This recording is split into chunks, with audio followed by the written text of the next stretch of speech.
with you the story of a father being murdered by the family court, and it's about Christopher.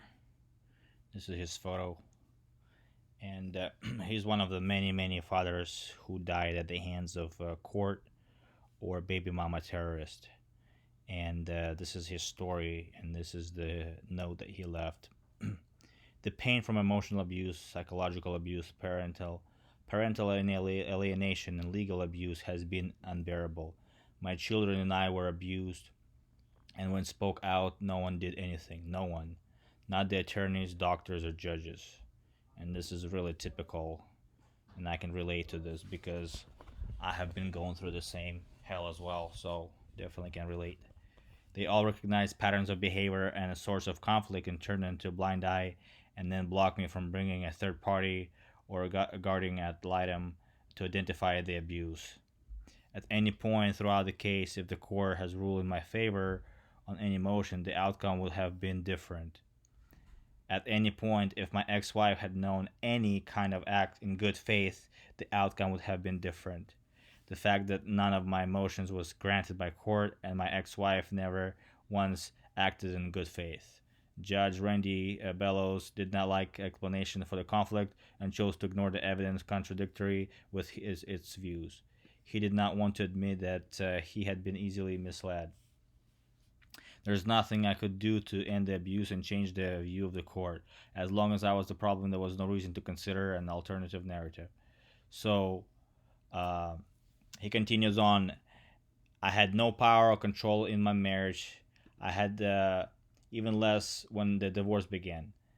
It was not an accident that I ended up with no visitation with my own children, and this is he's not the only guy who is going through this hell, and no ability to monitor their emotional welfare. It was orchestrated by attorneys who were paid not to settle and instead on litigating every single issue without discussion. It was all done to increase stress and pressure. Definitely can relate to that.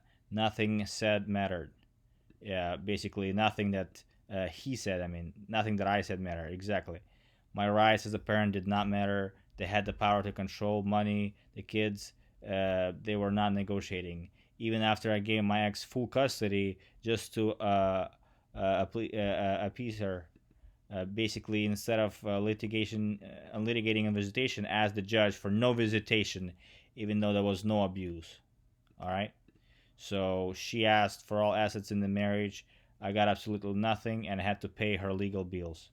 Yeah, this craziness is. I'm not gonna read the whole story. I'm gonna put a link and try to put the thing is. But you guys get the point. Is um, basically the hell is just crazy right here, and then he finishes like this.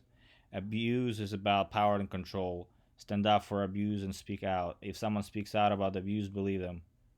Please teach my children empathy about emotional invalidation and gaslighting, or they may end up like me. God have mercy on my soul. Okay, so basically, there was no outrage about domestic violence groups.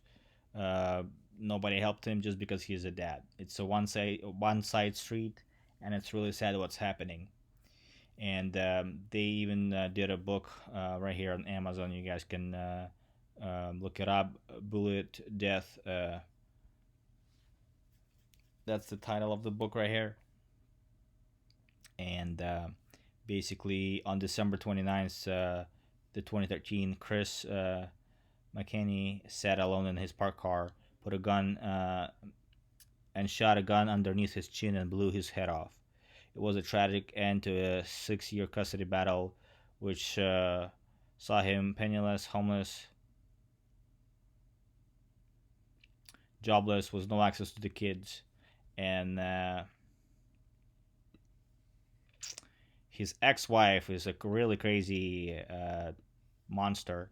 She followed him into the grave and attempted to copyright a suicide note. So these females are crazy terrorists, baby mama terrorists. Stay away from them, guys. What else can I say? Really sad story, but it is what it is. Stay strong, guys. Get help if you need. Not much you can do, but try to move on in life, is all I can say. God bless you guys, and let me know what you think about this situation.